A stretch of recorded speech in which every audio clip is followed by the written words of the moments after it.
فَيَطْمَعَ الَّذِي فِي قَلْبِهِ مَرَضٌ، کہ تمہیں دیکھ کر طمع کرے وہ بندہ جس کے دل کے اندر بیماری ہے۔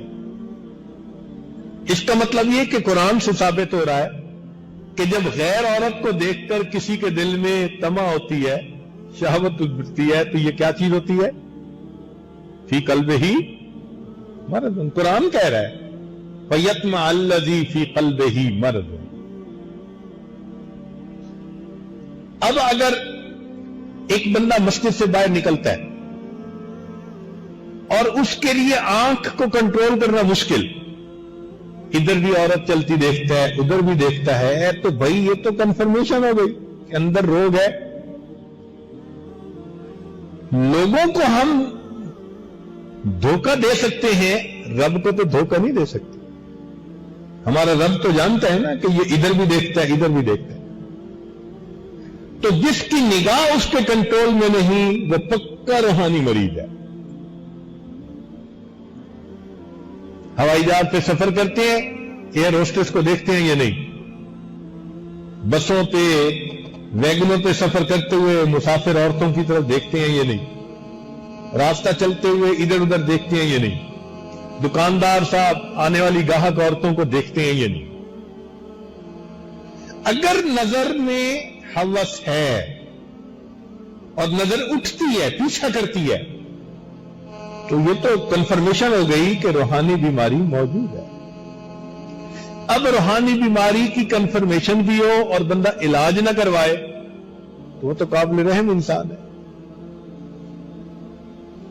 ایسے بندے کو تو قابل رحم کہا جاتا ہے کہ بیمار بھی ہو اور علاج پہ توجہ بھی نہ دے۔ بلکہ اطباء کہتے ہیں کہ سب سے بڑا مریض ہی وہی ہوتا ہے جو اپنے آپ کو مریض ہی نہ سمجھے۔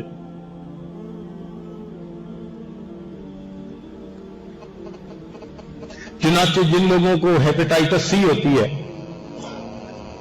اور وہ علاج نہیں کرواتے، جی ٹھیک ہے، آپ دیکھیں چند مہینوں کے اندر ان کے جسم کے اعضاء سکڑ جاتے ہیں جس پر اثر ہوتا ہے، اور بالآخر وہ بندہ موت کے منہ میں چلا جاتا ہے۔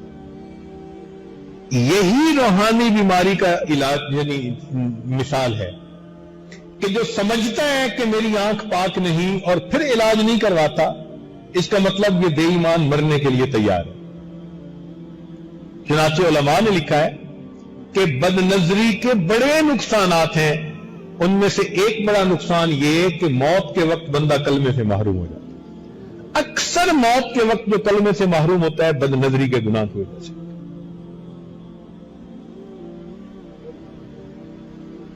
ایک مرتبہ میں نے اپنے حضرت رحمت اللہ علیہ سے یہ سوال پوچھا، حضرت گناہ تو اور بھی بڑے ہیں لیکن یہ بد نظری اتنا بڑا گناہ کہ ایمان سے محروم؟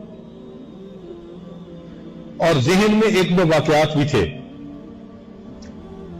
جنید بغدادی رحمت اللہ علیہ کا مرید صاحب جا رہا تھا، حافظ قرآن تھا، ایک خوبصورت لڑکے پر نظر پڑی، پوچھنے لگا کہ حضرت ایسے لوگ بھی جہنم میں جائیں گے؟ حضرت نے فرمایا کہ تو نے بری نظر ڈالی، توبہ کر۔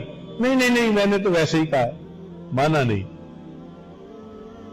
ابن جوزی رحمت اللہ علیہ فرماتے ہیں کہ اس بد نظری کا وبال اس پر اتنا پڑا 20 سال کے بعد قرآن مجید اس کے سینے سے نکل گیا، بھول گیا قرآن مجید۔ ابن جوزی رحمت اللہ علیہ ایک اور بھی مثال دیتے ہیں کہ مؤذن اذان دینے کے لیے مینارے پہ چڑھا اور ہمسائے کی طرف نظر پڑی، ان کی جوان لڑکی تھی، ایک بد نظری پر ایسا اثر ہوا کہ بالآخر ایمان سے محروم ہو گیا۔ تو اب یہ واقعات ڈراتے ہیں بندے کو۔ تو اس عاجز نے یہ سوال کیا کہ حضرت ان واقعات کو پڑھ کے تو بڑا ڈر لگتا ہے کہ کیا یہ اتنا بڑا گناہ ہے کہ ایمان ہی سے محروم؟ دیکھو، قتل کرنے والے کو ایمان سے محروم نہیں کہا گیا، چوری کرنے والے کو محروم نہیں کہا گیا، لیکن بدنظری کرنے والے کو ایمان سے محروم. حضرت نے فرمایا کہ ہاں اس کی بنیاد یہ ہے کہ یہ اللہ رب العزت کی غیرت کا معاملہ ہے. چونکہ انسان غیر کی طرف للچائی نظر سے دیکھتا ہے. اللہ فرماتے ہیں اور تو حسن دینے والے کو بھول گیا اور حسن کے پیچھے دیوانہ بن گیا. میری طرف سے تو نے نظریں ہٹا لی, مخلوق کے اوپر نظریں جمائی.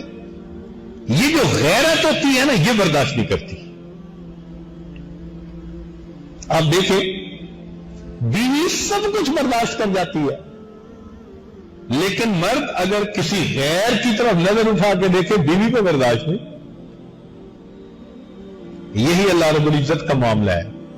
نبی علیہ الصلوۃ والسلام نے فرمایا میں انسانوں میں سب سے زیادہ غیور ہوں, واللہ اغیر منی, اللہ رب العزت مجھ سے بھی زیادہ غیور ہے. تو اس لیے یہ بد نظری بہت بڑا گناہ بن جاتا ہے. نظر نہیں آتا, لیکن یہ اس بات کی دلیل ہوتا ہے کہ انسان کا من بیمار ہے.